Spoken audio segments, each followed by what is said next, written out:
Bismillahirrahmanirrahim. Assalamualaikum warahmatullahi wabarakatuh. Kami dari kelompok 4 akan mempresentasikan tentang limbah karagenan ataupun limbah rumput laut. Di sini di kelompok kami sendiri ada anggotanya, yaitu saya sendiri, Oksasena Pratama, lalu ada Muhammad Aditya, Siti Zahra Riyandi, Alicia Dorasih, Denny Rizky, Mahesa Utomo, dan juga ada Rahmatika Aulia. Next.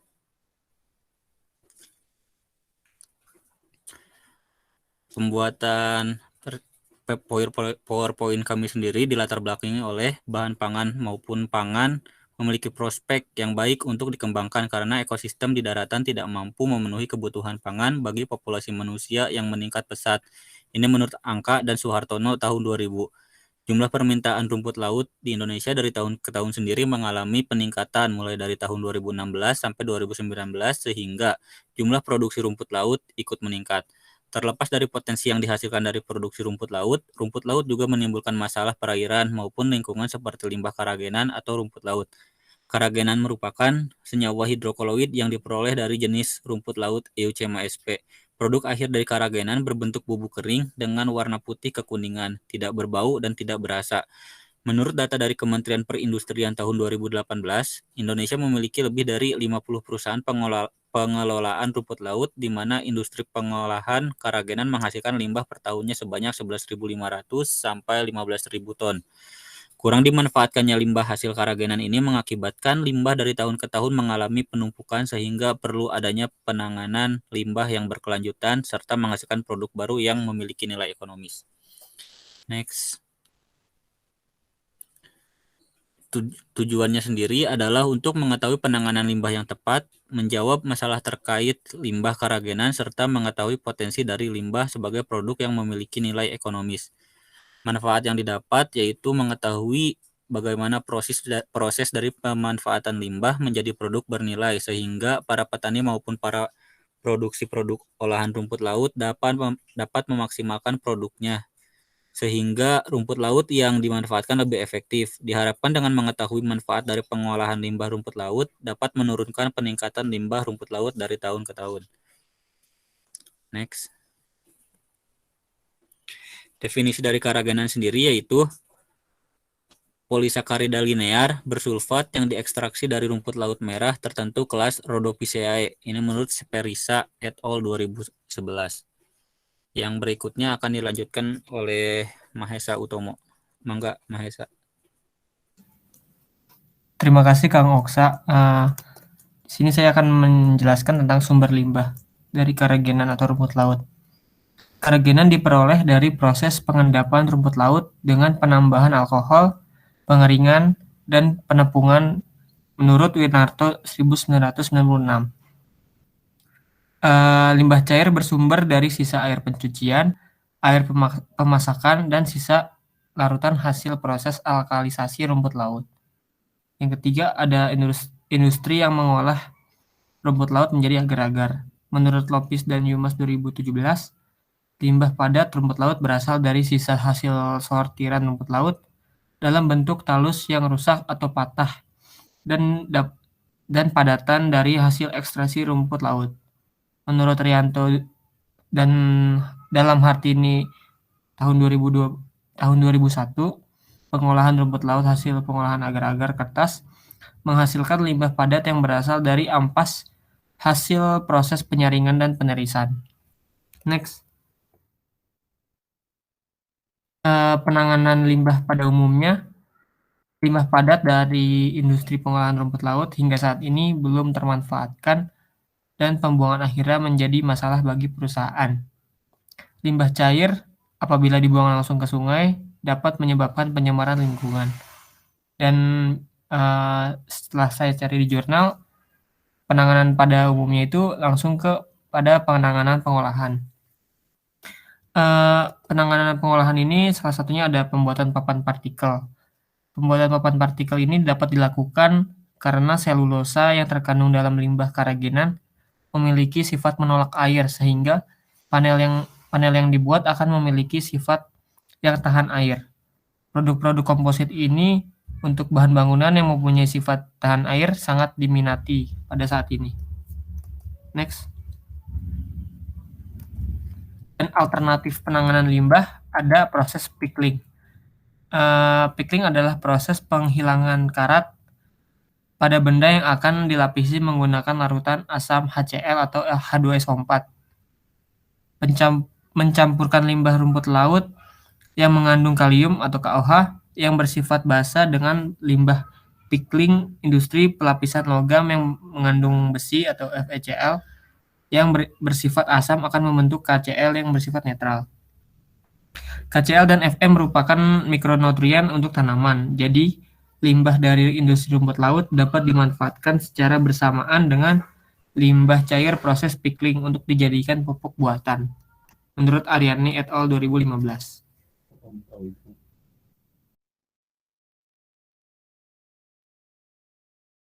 Next.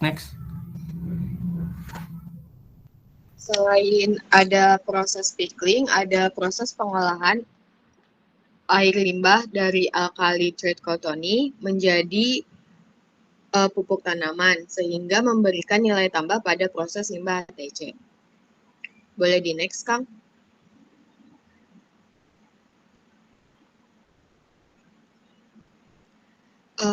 Produk yang dihasilkan, yang pertama ada papan partikel. Papan partikel merupakan, maksudnya berasal dari limbah padat sargasium yang mempunyai komponen utama selulosa. Selulosa dengan penambahan parekat organik dapat diolah menjadi papan partikel. Untuk prosedurnya, yang pertama itu limbah padat dikeringkan, lalu diayak, dan dicampurkan dengan polietilen dengan perbandingan 50:50, lalu dipres, kemudian menjadi papan partikel. Boleh di next. Yang kedua ada nata de seaweed. Kalau nata de seaweed berasal dari limbah cair Eucheuma cottoni yang mempunyai kandungan selulosa dan bahan organik dan non-organik yang mempunyai kelebihan kenyal, tahan lama, masa simpannya dan kandungan airnya lebih rendah, sehingga dapat dijadikan nata de seaweed, menggantikan nata de coco. Untuk prosedurnya, air limbah dari semi-refined karagenan itu dimasak dan ditambahkan gula dan sari jeruk nipis, lalu difermentasi dengan penambahan Acetobacter psilinum, lalu ditutup dengan kaca steril, ditunggu hingga 10-15 hari pada suhu ruang, dan menjadi nata de seaweed.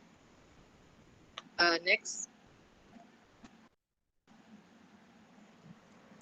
Baik, selanjutnya ada tepung bahan pakan ternak. Untuk tepung ini sendiri berasal dari limbah Gracilaria sp yang diolah menjadi tepung sebagai pakan ternak. Untuk tepung sendiri dapat diberikan langsung kepada ternak dikarenakan pakan ini mudah sekali dicerna. Pakan ini terdiri, maksudnya memiliki kandungan 42,59% karbohidrat dan serat 10,51%. Untuk pembuatannya sendiri, pertama ada limbah padat dari Gracilaria sp, kemudian ada penyortiran, lalu ada pencucian sebanyak 3 kali, selanjutnya ada pengeringan dan dengan panas matahari selama 2 hari, dan yang terakhir penggilingan hingga menjadi tepung pakan. Kemudian ada biodegradable film. Seiring perkembangan pengemasan untuk industri pangan, para peneliti menemukan bahwa limbah keragenan dari Eucheuma cottoni bisa dimanfaatkan menjadi biodegradable film yang ramah lingkungan dengan karakteristik transparan, tidak toksik, fleksibel, mudah terurai, dan sifat mekanis yang baik sebagai pengemas bahan pangan. Untuk Alur prosesnya sendiri, pertama ada pencucian ampas limbah, kemudian ada pemurnian, lalu pemanasan pada suhu 85 derajat Celcius selama 1 jam, kemudian dilakukan pencucian dan penyaringan, lalu ada pengeringan, selanjutnya ada penambahan gliserol dan kitosan, selanjutnya ada pemanasan lagi, dan ada pengadukan larutan pada suhu 70 derajat Celcius. Selanjutnya dilakukan pencetakan pada kaca dengan ukuran 20 x 20 cm serta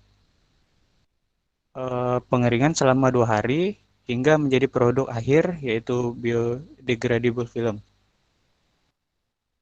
Selanjutnya ada bioetanol. Bioetanol sendiri merupakan hasil dari pemanfaatan limbah agar yaitu Gracilaria sp yang umumnya bioetanol ini berbahan baku singkong, ubi jalar, jagung maupun tebu. Dengan adanya gelaktan 54,4% dan selulosa 19,6% menjadikan Gracilaria sp ini sebagai bahan baku alternatif untuk pembuatan bioetanol sendiri. Untuk alurnya sendiri ada yang pertama ada rumput laut dan limbah dikeringkan dan digiling. Selanjutnya dilakukan penyaringan, kemudian rumput laut dan limbah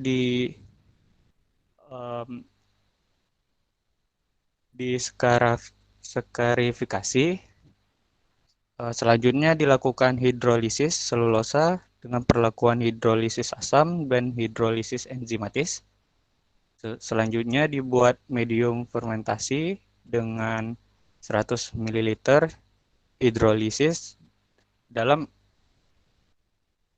Erlenmeyer 250 ml. Kemudian kultur karim S. cerevisiae diinokulasi dengan ke dalam 100 ml medium fermentasi. Selanjutnya inkubasi pada suhu kamar sampai pertengahan fase logaritmik. Kemudian ada starter kultur S. cerevisiae diinokulasi 10% ke dalam 100 ml medium fermentasi. Selanjutnya diinkubasi pada suhu kamar selama 5 hari dan diulang sebanyak 3 kali. Dan yang terakhir pembuatan bioetanol itu sendiri yang dilakukan pengukuran pH, penghitungan jumlah mikroba, pengukuran gula reduksi, dan pengukuran kadar etanol. Produk yang dihasilkan selanjutnya ada medium density fiberboard. Pada penelitian Alansyah, pembuatan jenis papan komposit seperti medium density fiberboard menggunakan bahan baku alternatif dari limbah rumput laut Euchema cottoni yang mulanya berbahan baku kayu. Prosedurnya, yang pertama pencucian limbah Euchema cottoni, lalu dikeringkan dengan pengeringan alami dan oven hingga kadarnya mencapai 5-8%.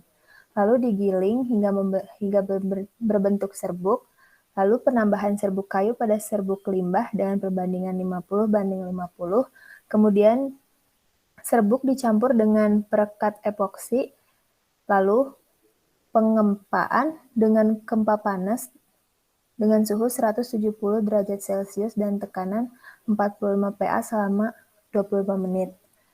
Lalu medium density fiberboard siap digunakan. Selanjutnya, media pertumbuhan jamur tiram. Pada penelitian Asadat dan Harjito pada tahun 2009, limbah pengolahan keraginan mengandung selulosa yang dapat menjadi sumber karbon yang dapat dimanfaatkan oleh jamur tiram untuk menghasilkan energi dan pembentukan struktur sel sehingga cocok untuk media pertumbuhan jamur tiram. Prosedurnya, yang pertama perendaman serbuk gergaji, lalu serbuk gergaji yang telah direndam ditiriskan dan dikeringkan, kemudian dicampur dengan limbah keraginan dan mekatul dengan perbandingan 60:20:20. Kemudian dilakukan fermentasi selama 24 jam sebelum dikemas dengan plastik tahan panas, lalu dilakukan sterilisasi pada suhu 121 derajat Celcius. Kemudian media pertumbuhan jamur tiram siap digunakan. Selanjutnya, ada kertas. Pada penelitian Al-Sadat, pada tahun 2009, limbah industri keraginan mengandung selulosa dan serat yang dapat dijadikan bahan baku alternatif pembuatan kertas menggantikan kayu. Prosedurnya, yang pertama, limbah keraginan rumput laut Euchema cottoni diekstrak untuk mendapatkan selulosa.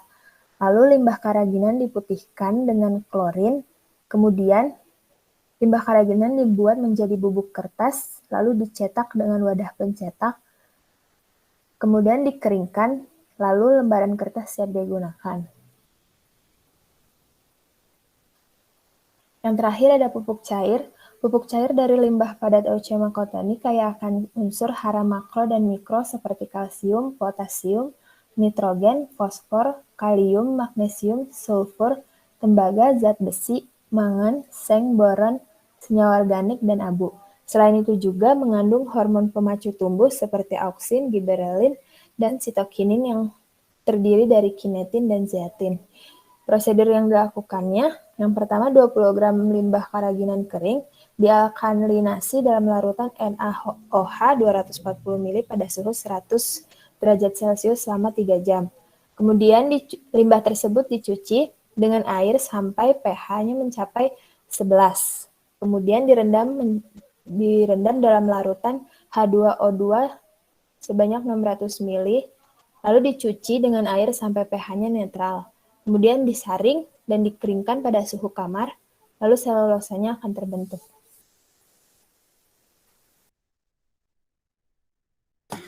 Selanjutnya saya akan menjelaskan fungsi dan aplikasi produk yang dihasilkan dari limbah keraginan. Yang pertama adalah papan partikel. Papan partikel ini digunakan sebagai bahan bangunan pengganti papan kayu maupun sebagai aksesoris rumah tangga. Papan partikel yang terbuat dari limbah Gracilaria sp ini memiliki selulosa yang mempunyai sifat tahan air. Lalu yang kedua adalah nata de seaweed. Nata de seaweed merupakan bentuk peningkatan nilai tambah air limbah menjadi produk.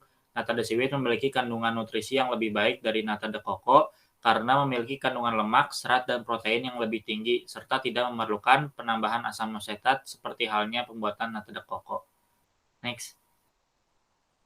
Lalu yang ketiga ada tepung bahan pakan. Limbah rumput laut dapat dimanfaatkan sebagai bahan pakan ternak. Hal ini merupakan alternatif dari bahan pakan konvensional yang biayanya cukup tinggi sehingga dapat menekan biaya operasional melalui penggantian bahan pakan konvensional menjadi bahan pakan lokal yaitu limbah rumput laut. Lalu yang keempat adalah biodegradable film. Biodegradable film digunakan sebagai pengemas untuk industri pangan yang berfungsi sebagai pelindung pangan dari kerusakan sebelum dikonsumsi dan juga sebagai alternatif dari plastik kemasan yang tidak ramah lingkungan seperti polietilen dan juga polistiren. Next. Lalu yang kelima adalah bioetanol. Limbah rumput laut dan dari limbah agar Gracilaria sp dapat memproduksi bioetanol. Bioetanol ini biasanya digunakan sebagai bahan baku minuman beralkohol dan juga sebagai bahan bakar alternatif. Selain itu juga dapat dimanfaatkan sebagai pelarut dan juga sebagai bahan kosmetik. Lalu yang keenam adalah medium density fiberboard. Limbah Euchema cottoni dapat dijadikan salah satu alternatif yang dapat digunakan sebagai pengganti kayu dalam pembuatan medium density fiberboard. Lalu yang ketujuh adalah media pertumbuhan jamur tiram. Jamur tiram merupakan salah satu jenis jamur konsumsi. Lalu di limbah industri keraginan salah satunya dapat dimanfaatkan sebagai media pertumbuhan jamur tiram dikarenakan terdapat selulosa pada limbah industri keraginan ini yang merupakan sumber karbon. Nah, karbon ini merupakan salah satu nutrisi yang dibutuhkan oleh jamur tiram, sehingga karbon yang dibutuhkan ini dapat menghasilkan energi dan pembentukan struktur sel pada jamur, sehingga cocok menjadi media pertumbuhan jamur tiram.